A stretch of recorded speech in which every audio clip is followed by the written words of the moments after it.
Because when I listen to Glenn, we've become very good friends in this campaign because he reminds me of what I was like back in 1992, the first time I ran for sheriff. He's got a big heart, and what concerns me, I honestly believe that God's called me for a time like this. But when I saw an ordained minister was in it, I thought, wait a minute, Lord, I hope you aren't going to let this young guy take over what you've called me to do.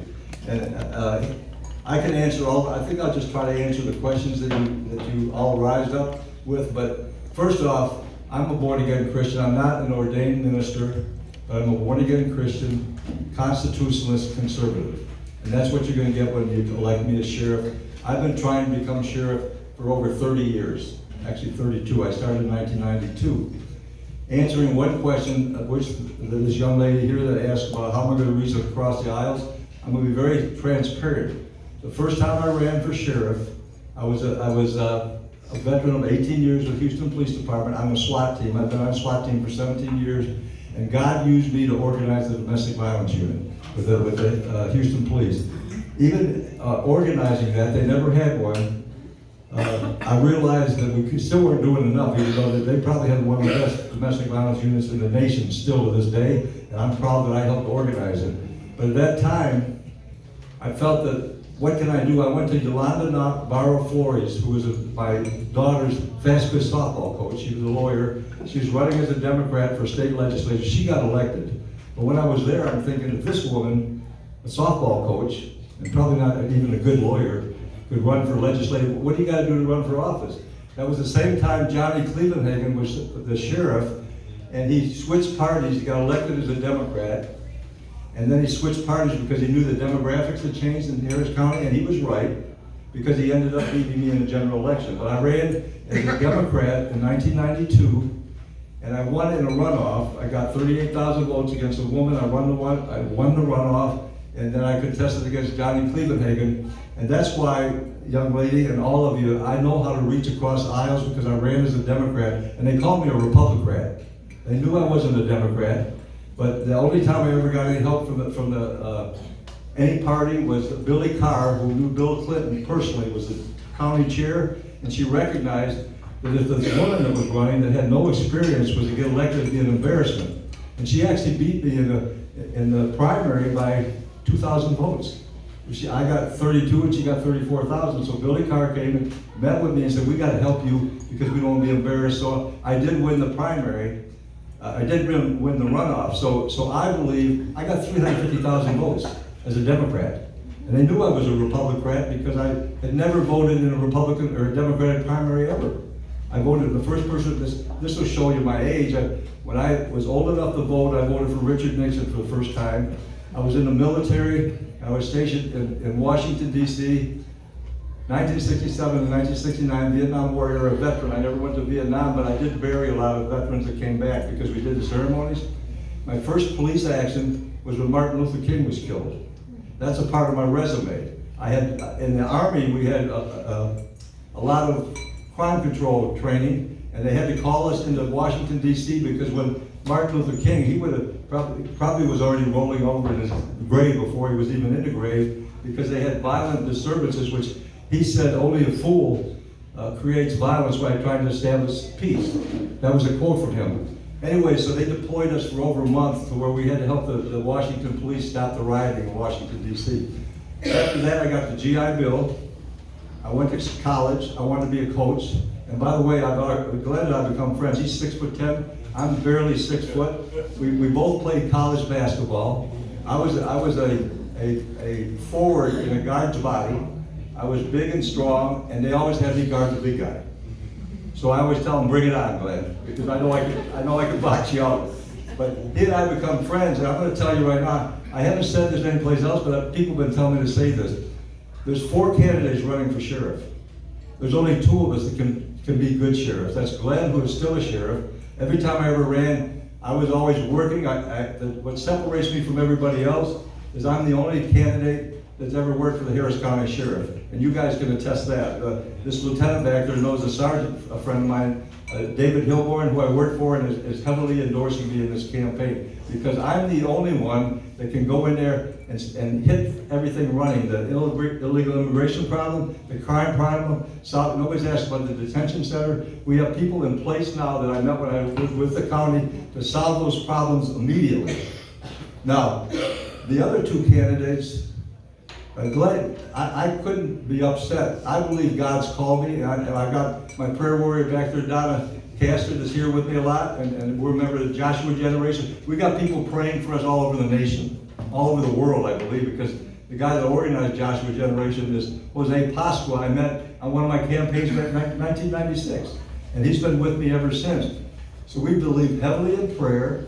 I believe that God didn't add another day to our life because we need it, because somewhere out there, someone else needs us, and that pertains to all of you. If you're still alive, God's not done with you. And I believe God's called me for a time like this. Now, I'm saying this to make the point. Every place we go, everybody says, and we all look good. When Mike Knox and Joe Dana come here, you're gonna say that they're gonna deliver a good resume, and they're gonna say a good reason why they should be sheriff. But neither one of the, Mike Knox has not been a policeman for 29 years. And how can he still know what's going on in law enforcement? He's a city councilman, did a good job. He did a good job as a businessman. But he's not even certified to be a peace officer now.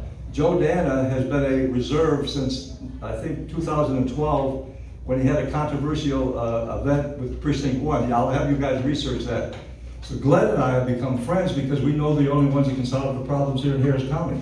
And should it be God's will for him to win? I don't think it is. He's already pledged that he'll help me, and should he win with God's will, I know God wants us to step up because I have the contacts in Harris County that can help him retake the county. Okay, now I'm going to go back to another thing that I wanted to tell you. Reaching into the Hispanic and the black communities, this is the only thing I'm not proud of, because before I got saved, being a police officer, I was married and divorced not once but twice. I'm proud of Glenn. He's been married 26 years. Mike Knox will tell you he's been married for 45 or 43, something like that. I envy those guys because they stayed with their first wives and they got children.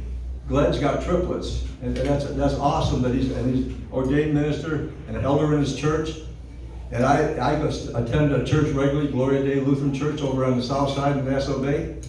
But okay, my first wife was the one that got me involved in a Lutheran church. I've been a Christian all my life, but wasn't saved. She's deceased, bless her heart. I just thought about her last night when I was at Ash Wednesday, because she's the one that got me involved heavily in going to church.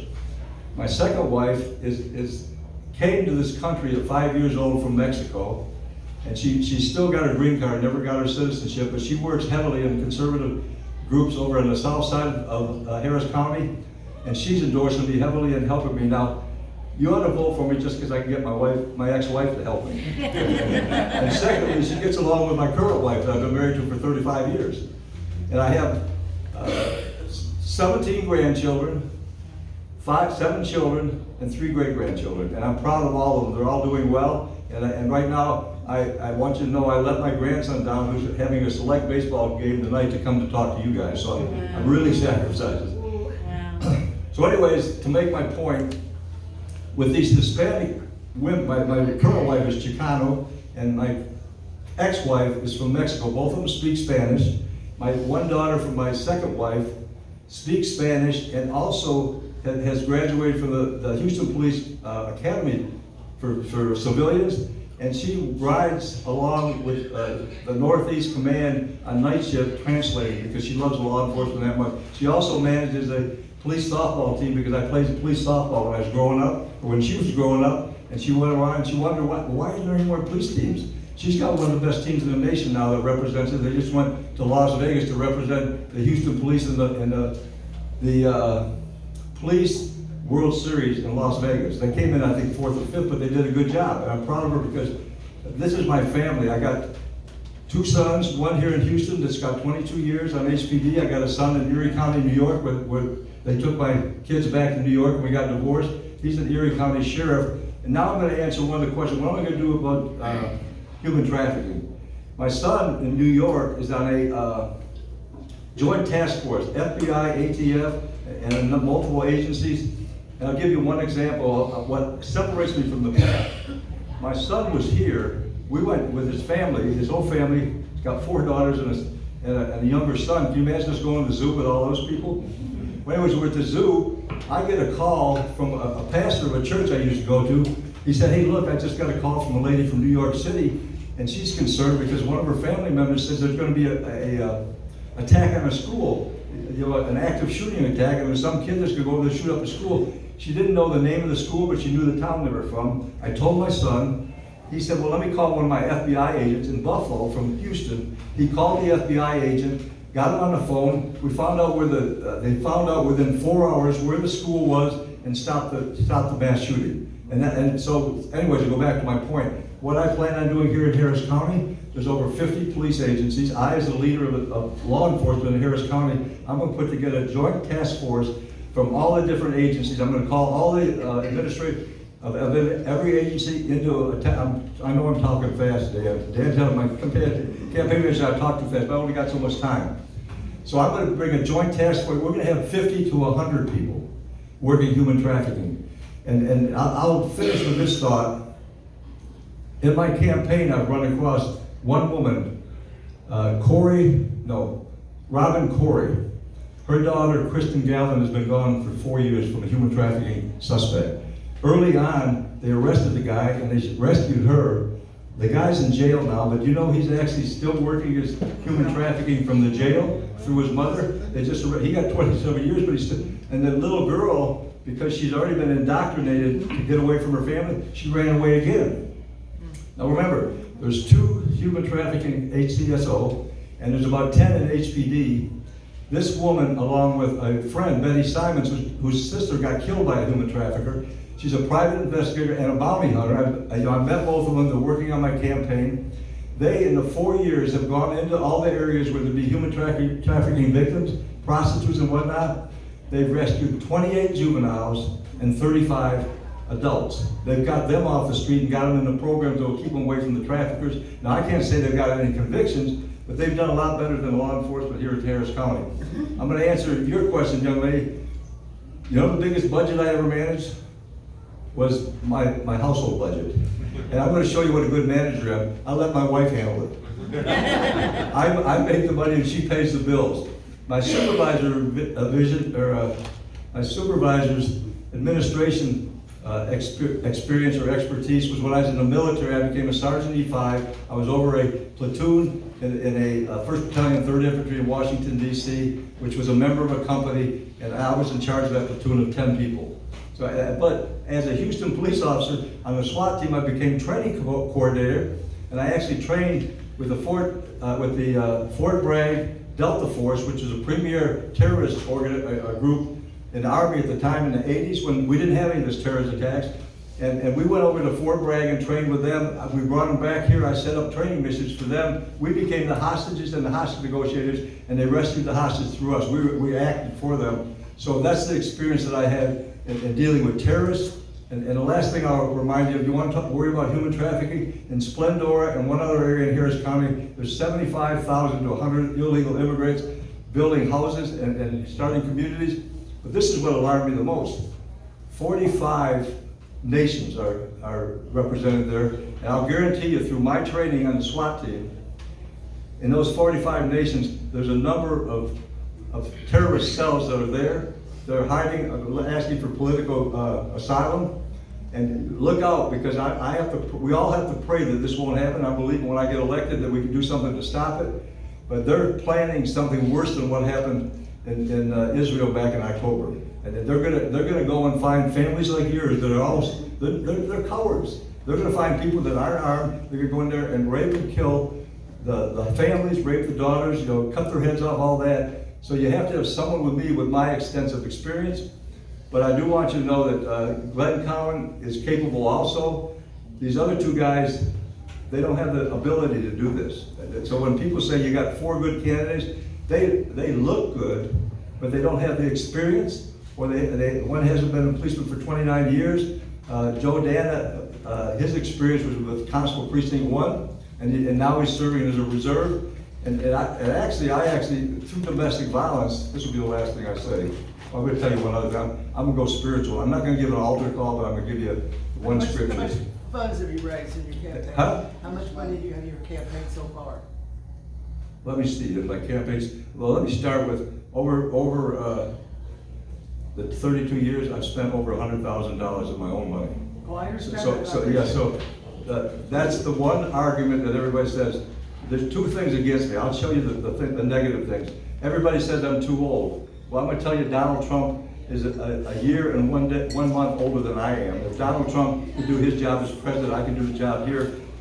The money comes, I believe I'm gonna win without money by faith. I've never had money, and I'm not the one that, I can't go out and ask anybody. Dan, my campaign manager, is a businessman. He gets after me all the time, because I had a guy at the barbecue place today where we came from. He told me, after he remembered me. He's a former policeman, and he's retired. Now what was the name of that barbecue place, Dan, you remember? Tin Roof. Tin Roof. It's over in Kingwood, the Kingwood Republican Women.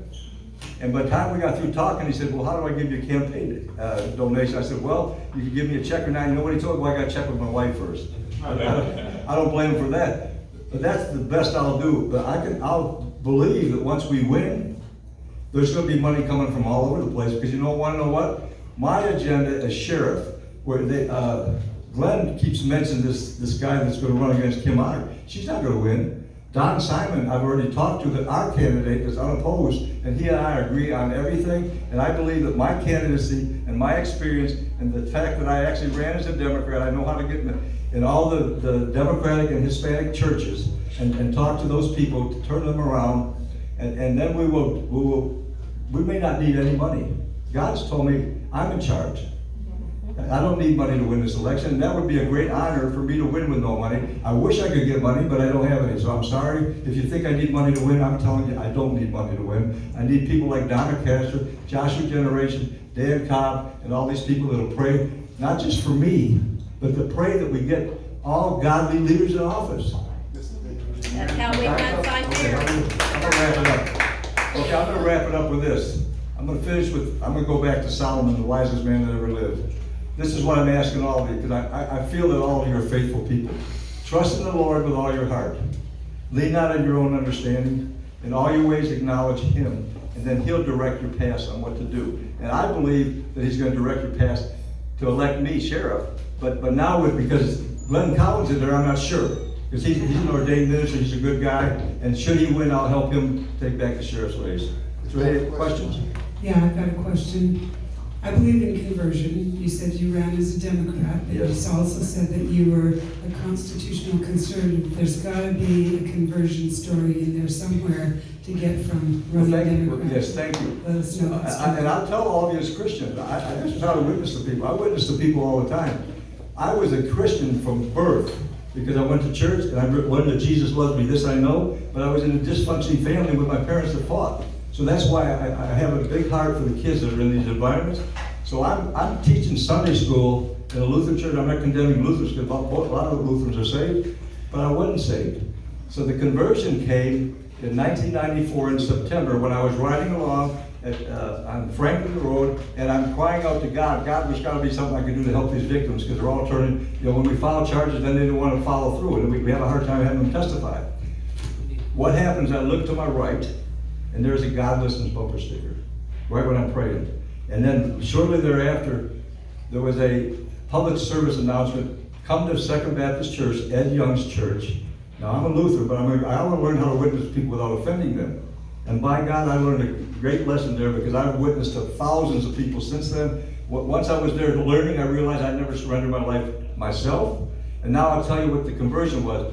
When I was running as a Democrat, I had the mentality that a lot of Christians have. Well, if they believe in abortion, I don't believe in that, that's against God, but if they want to do it, they can do it. And same thing with same-sex marriages. If that's their choice to do, and I had that mentality. I don't agree with it. I even went to the gay and lesbians political caucus, got their endorsement, but I told them I didn't believe in the lifestyle, back as a Democrat. But once I got saved, then I realized I couldn't be affiliated with it. And if you listen to Ed Young, and I know a lot of people don't like this, he calls them Democrats rather than Democrats. And I believe that the demons and the devil is inundated their party, and they're doing things that are against God's will, and they're all in rebellion. So that's my conversion. Thank you for asking. No members ever asked that. We have other candidates have arrived here. Okay. We've got, Mr. Mike Knox, and, I don't see Joe Dana yet, but, no time is. We'll get started with Mike. Yeah. Yeah, we gotta run to the other place. There's another place we gotta go. They have conflicts tonight, so, but thank you very much. Give me God a bless call. you. Yeah. Thank you.